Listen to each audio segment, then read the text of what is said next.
Assalamualaikum warahmatullahi wabarakatuh. Perkenalkan, nama saya Adilatul Alfa dari kelas 3 IATA dengan nomor NIM 22202249. Di sini saya akan menjelaskan tentang apa sih orientalisme, sejarah dan perkembangannya untuk memenuhi mata kuliah pengantar studi Islam dengan dosen Bu Fatimah. Nah, selanjutnya yaitu apa sih orientalisme itu? Orientalisme berasal dari perkataan orient dan isme. Orient secara geografis berarti dunia belahan timur, dan isme artinya kata penyambung yang bermakna paham.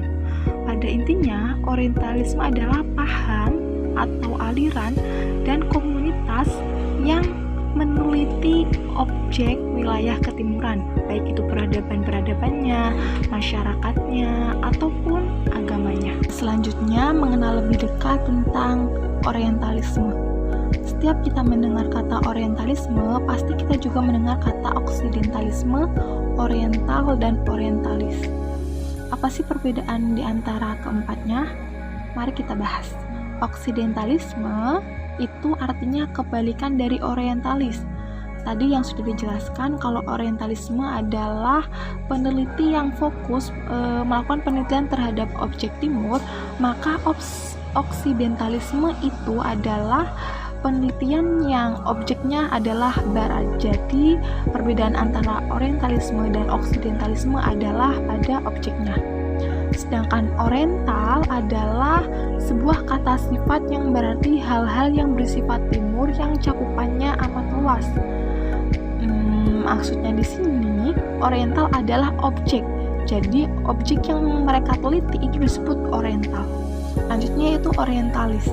Orientalis adalah orang yang melakukan penelitian terhadap timur. Menurut beberapa peneliti, orientalis adalah orang yang memiliki latar belakang antropolog, sejarawan, sosiolog, filosof, ataupun seseorang yang menelaah secara spesifik atau umum kebudayaan atau peradaban yang berada di timur. Tetapi dosen Al-Azhar tidak setuju dengan pendapat tersebut. Menurut dosen Al-Azhar, orientalis atau al-mutasyrikun yaitu adalah orang-orang yang non-muslim dan non-Arab yang meneliti peradaban Islam untuk membuat kegundahan dan kerancuan dalam beragama.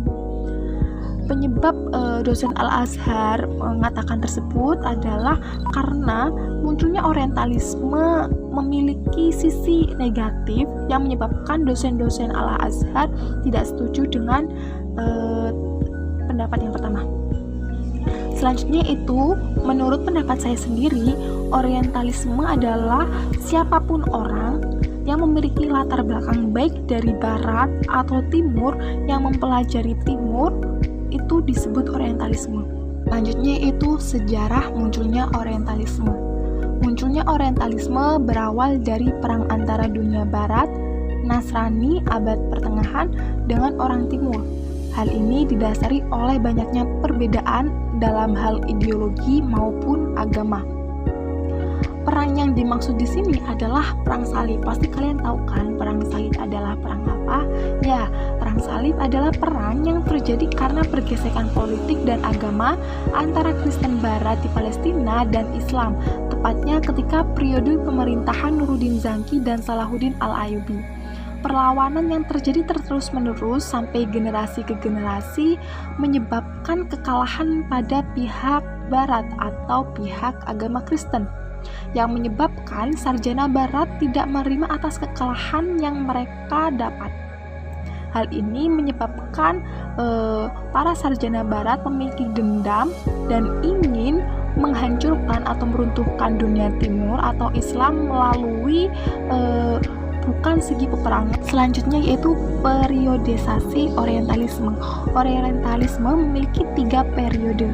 Yang pertama yaitu masa sebelum perang salib atau disebut dengan masa keemasan bagi umat Islam. Pada saat itu, orientalisme masih bersifat netral atau bahkan masih belum ada orientalisme.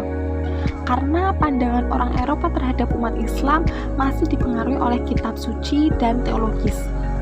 Yang kedua yaitu masa Perang Salib hingga masa pencerahan Eropa atau masa orang-orang Barat bangkit dari masa Dark Age.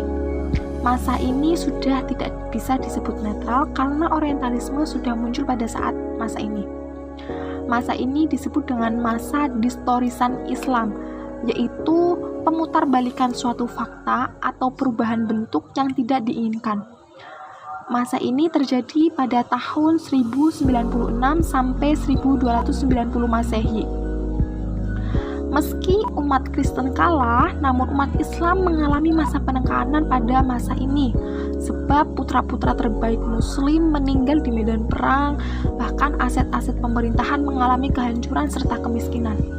Bahkan, orang Islam menormalisasikan kebodohan karena kefokusan mereka terhadap ilmu sudah tercurahkan semuanya dalam Perang Salib. Selanjutnya yaitu masa setelah Perang Salib atau masa pencerahan Eropa hingga masa sekarang. Masa sekarang ini adalah masa yang bersifat netral atau kembali seperti periode yang pertama, yaitu bangsa Barat banyak mengapresiasi Islam atau Timur dengan pengembangan intelektual dan rasional yang dilakukan oleh bangsa Timur. Selanjutnya yaitu motif dan tujuan orientalisme. Tujuan awal orientalisme adalah untuk memperkuat barisan militer daerah Barat dan mencari kelemahan Islam yang digunakan untuk mendiskriminasikan Islam. Hal ini dikarenakan sudah dijelaskan di awal, yaitu karena para ilmuwan Barat atau para sarjana Barat tidak terima dengan kekalahannya. Akhirnya mereka melakukan orientalisme untuk mendiskriminasikan khususnya yaitu Islam. Terus motif-motif yang dilakukan oleh mereka yaitu ada beberapa, ada motif agama, motif pengetahuan, motif ekonomi, bahkan motif politik. Mari kita bahas satu persatu motif yang mereka lakukan. Yang pertama yaitu motif agama. Motif agama ini muncul penyebabnya yaitu karena Islam datang dengan asumsi bahwa menyempurnakan milah sebelumnya. Kemudian agama Kristen atau orang-orang Barat itu tidak terima dan merasa tertantang terhadap doktrin tersebut. Ditambah pada saat itu Islam mempengaruhi penelitian mereka, yaitu menjinakkan penelitian metafisika Yahudi. Akhirnya misi mereka adalah membuat umat Islam beralih ke agama Kristen atau membuat umat Islam tidak terlalu bangga dengan agamanya. Selanjutnya yaitu motif pengetahuan. Motif pengetahuan ini dilatar belakangi karena bangsa Barat atau bangsa Yahudi merasa ketinggalan dalam perkembangan ilmu pengetahuan. Karena pada saat itu umat Islam berada di masa keemasan, sehingga misi mereka yaitu menerjemahkan kitab-kitab, Al-Quran, hadis, bahkan karya-karya para ulama untuk meragukan autentitas Al-Quran, bahkan hadis, untuk menemukan sisi ketidakautentikannya.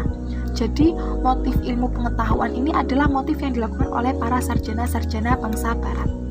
Selanjutnya itu motif yang ketiga yaitu motif ekonomi, yaitu ketika orang Barat merasa bahwa ilmu mereka sudah matang dan memadai, mereka membutuhkan pasar atau membutuhkan daerah jajahan untuk menyebarkan ilmu. Akhirnya mereka menjajah orang-orang Timur dengan keilmuan mereka yang sudah matang. Selanjutnya yaitu motif yang keempat, yaitu motif politik, yaitu membuat umat Islam Motif yang selanjutnya itu adalah motif yang keempat atau motif politik. Pada masa itu, umat Islam ketika membangun pemerintahan mereka selalu berpegang pada Al-Quran dan hadis. Akhirnya, bangsa Barat membuat umat Islam terpuruk dan menjadi ancaman. Yang menjadi ancaman di sini yaitu Al-Quran dan hadis dalam kelangsungan hidupnya. Jadi, bagaimana caranya bangsa Barat itu menjadikan Al-Quran dan hadis adalah ancaman untuk hidup orang-orang Islam. Nah, sampai sini udah paham kan apa sih orientalisme, sejarahnya, motifnya, tujuannya. Selanjutnya yaitu tokoh-tokoh yang melakukan orientalisme pada masa itu. Yang pertama yaitu sering kita dengar yaitu Christian Snok, yaitu orang Belanda, ada Harry orang Inggris, Everest, Truls Fries, Baker, Lois, Abdul Karim, orang Hungaria, dan David Santilana. Mereka-mereka ini adalah tokoh-tokoh orientalisme yang menerbitkan buku-buku yang berisi tentang kritik terhadap Islam atau daerah timur. Nah, kita tahu tokoh-tokoh orientalisme. Di sini saya akan memberikan contoh orientalisme. Contoh orientalisme di sini saya membaginya menjadi dua, yaitu negatif dan positif.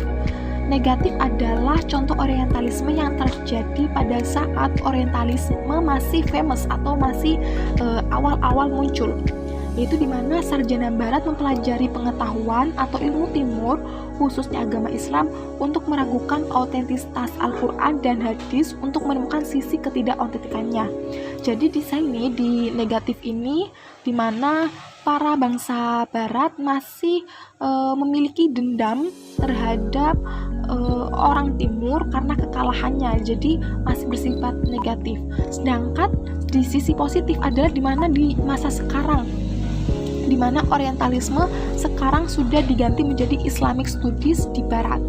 Jadi di mana sekarang dunia barat dan dunia timur saling berbagi pengetahuan tanpa adanya tujuan untuk menjatuhkan satu sama lain. Jadi memang pada awal mulanya orientalisme itu bersifat negatif. Penyebabnya ya karena tadi masih memiliki dendam. Tetapi pada masa sekarang orientalisme sudah bersifat positif, bahkan banyak sekali penelitian-penelitian yang dilakukan di barat terhadap timur. Lalu apa sih respon dan pengaruhnya terhadap orang Islam atau dunia Islam? Di sini yang pertama yaitu menghancurkan dan melemahkan kekuatan Islam dan kesatuan umatnya. Yang kedua, menjajah dunia Islam dengan membantu imperialisme dan kolonialisme serta menyalahartikan makna jihad. Yang ketiga, memisahkan kaum muslimin dari pihak ajaran Islam dan menjauhkan dari ajaran tauhid. Yang keempat, yaitu menghalangi dunia barat untuk masuk ke agama Islam. Jadi kesimpulannya, pengaruh dan respon orientalisme terhadap dunia Islam pada intinya yaitu adalah munculnya komunitas-komunitas seperti Islamophobia, ingkar sunnah, dan lain sebagainya. Mungkin cukup sekian presentasi dari saya. Semoga dapat bermanfaat bagi yang menonton. Mohon maaf jika terdapat kesalahan. Terima kasih. Sampai jumpa di semester selanjutnya. Wassalamualaikum warahmatullahi wabarakatuh.